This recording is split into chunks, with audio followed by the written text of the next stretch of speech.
Momento Escola da Fé.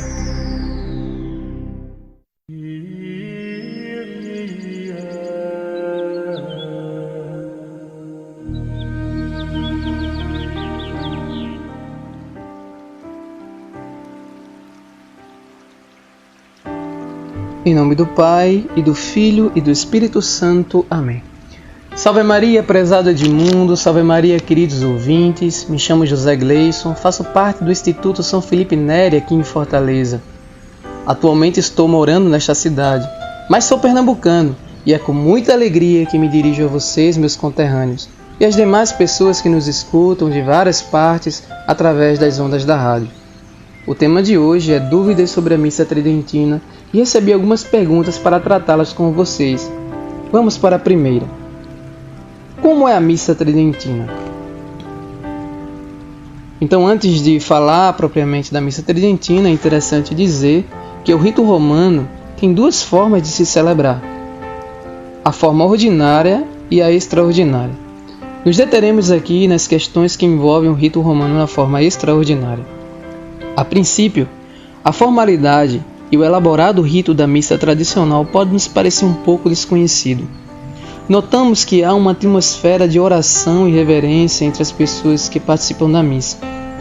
Antes da missa, o silêncio é mantido na igreja, demonstrando o respeito à presença real de Jesus no Santíssimo Sacramento, que é reservado no tabernáculo no centro do altar. Para criar um espaço sagrado, o altar é separado do corpo principal da igreja por uma barra, que indica o local onde os fiéis se ajoelham para receberem a comunhão, que é dada somente na língua. O crucifixo acima do altar relembra o fiel que o sacrifício da cruz e o sacrifício da missa são os mesmos. As 6 velas acesas no altar simbolizam Cristo como a luz do mundo. O sacerdote e a congregação, juntos, ficam de frente para o tabernáculo e o altar aonde o sacrifício sagrado é oferecido. Muitos sacerdotes usam uma cruz pintada atrás da casura para lembrar ao fiel que Cristo está subindo ao altar do Calvário. O altar normalmente é colocado na direção oriental da igreja, na direção do sol nascente, simbolizando Cristo ressuscitado. A leitura do Santo Evangelho, lida em latim e também na língua do povo, é proclamada do lado esquerdo do altar e remonta àquela passagem do Evangelho em que o justo juiz coloca à sua direita as ovelhas e à sua esquerda os cabritos. O Evangelho é proclamado do lado esquerdo para que os ímpios se convertam enquanto há tempo. Os acólitos segurando as tochas na hora da proclamação simbolizam as virgens prudentes com suas lamparinas acesas à espera da volta do Senhor. A comunhão é dada sob uma única espécie, com as palavras: o corpo de nosso Senhor Jesus Cristo guarde tua alma para a vida eterna. Amém. O sacerdote diz a oração completa.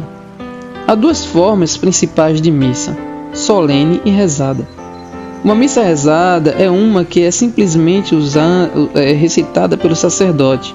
É menos cerimonial que uma missa solene.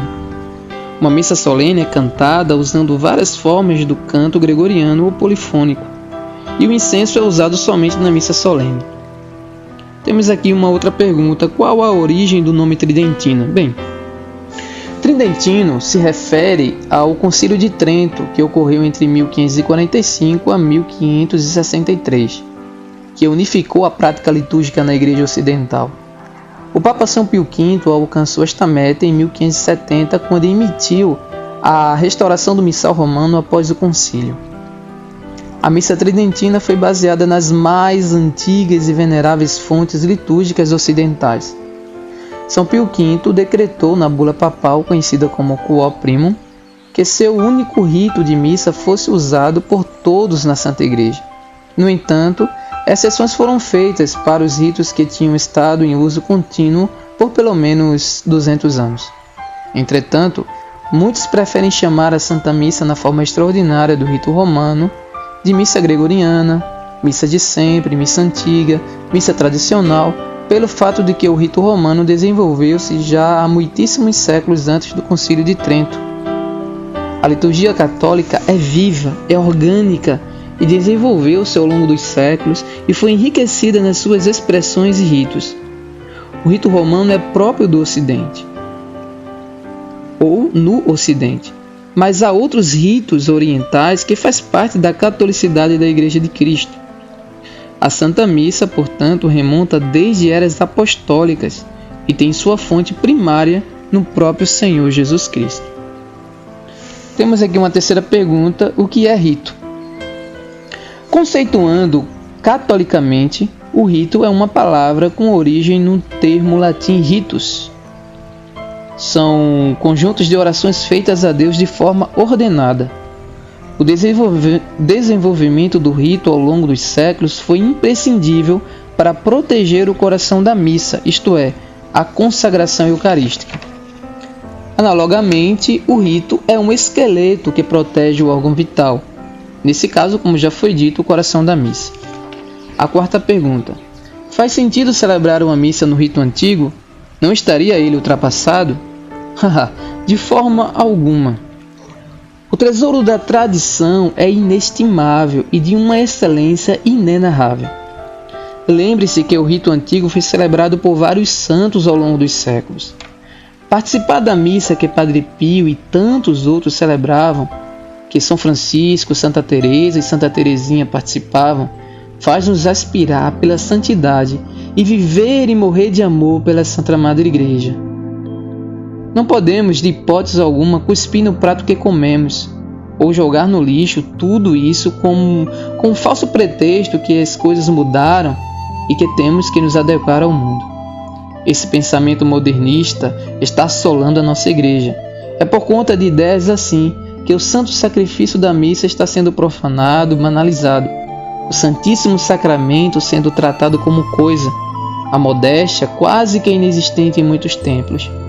Precisamos cuidar do tesouro que nossos irmãos na fé lutaram e até morreram para que pudesse chegar até nós.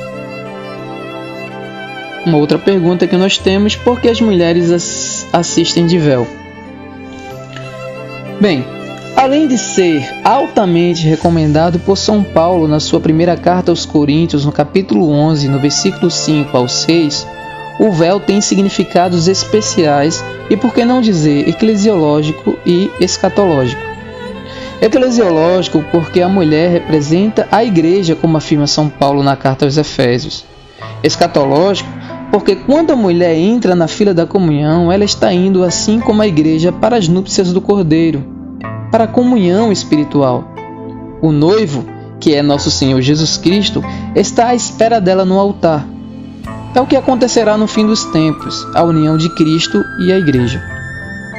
Quando olho para minha esposa de véu, me lembro instantaneamente das palavras de São Paulo: maridos, amai as vossas mulheres como Cristo amou a igreja e se entregou por ela, para santificá-la, purificando-a pela água do batismo com a palavra, para apresentá-la a si mesmo toda gloriosa, sem mácula, sem ruga, sem qualquer outro defeito semelhante, mas santa e irrepreensível.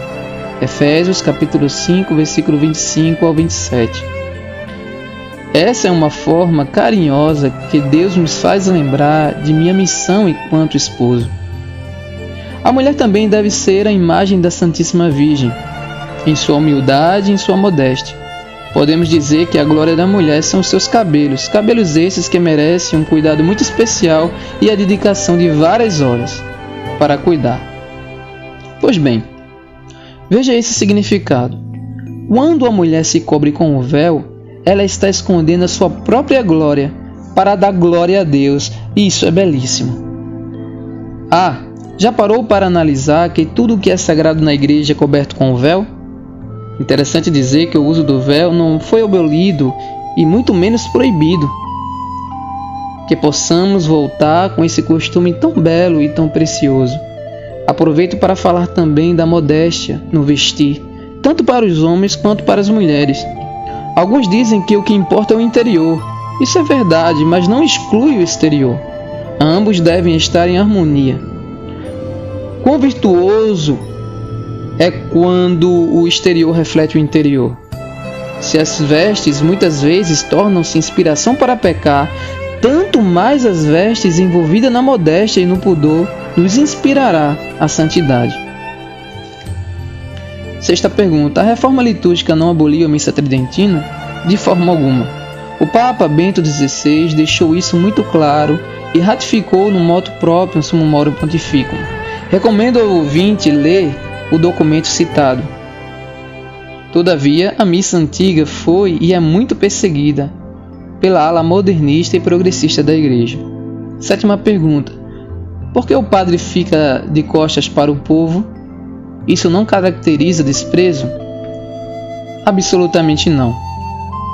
Digo que é errado esta expressão, o padre reza de costas para o povo, como se caracterizasse desprezo.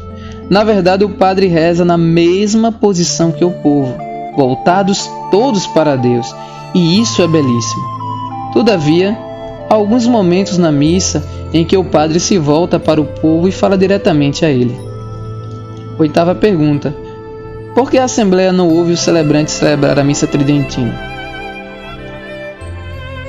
Na verdade ouve, mas há algumas orações ditas secretas. Assim como Moisés ficou envolvido na nuvem de glória, o sacerdote entra nesse mistério. São orações dirigidas a Deus. Por isso que são secretas e a Assembleia não escuta. E isso nos permite saborear o silêncio que envolve o templo e nossa alma.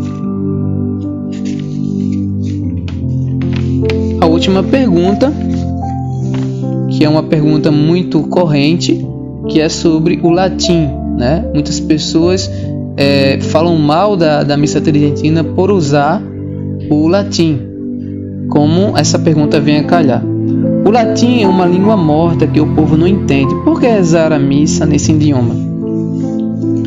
Bem, se analisarmos, a maioria das religiões tem uma língua sagrada. O cristianismo, desde os seus primórdios, tinha uma língua oficial para a sua liturgia. Nos primeiros séculos era o grego, depois passou a ser o latim.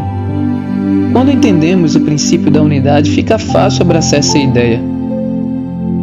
Veja, quando nosso Senhor se entregava em santo sacrifício no altar da cruz, ele falou algumas palavras em hebraico, como por exemplo, Eli, Eli, lama sabachthani. O hebraico era uma língua sagrada e culta. A maioria das pessoas falava o aramaico e não entendeu o que o Senhor havia falado. O Senhor tinha dito: meu Deus, por que me abandonastes? E o povo entendeu que ele estava clamando por Elias. Olha só, no sacrifício da cruz, o Senhor falou palavras que ninguém entendeu. Interessante dizer aqui que na missa existem os 3 idiomas que se falou no Calvário. Entenda-se, estar na missa é estar no Calvário. Então na missa se fala o grego, quando rezamos o Kyrie, por exemplo. O latim na maior parte do rito tridentino, ou gregoriano, ou tradicional.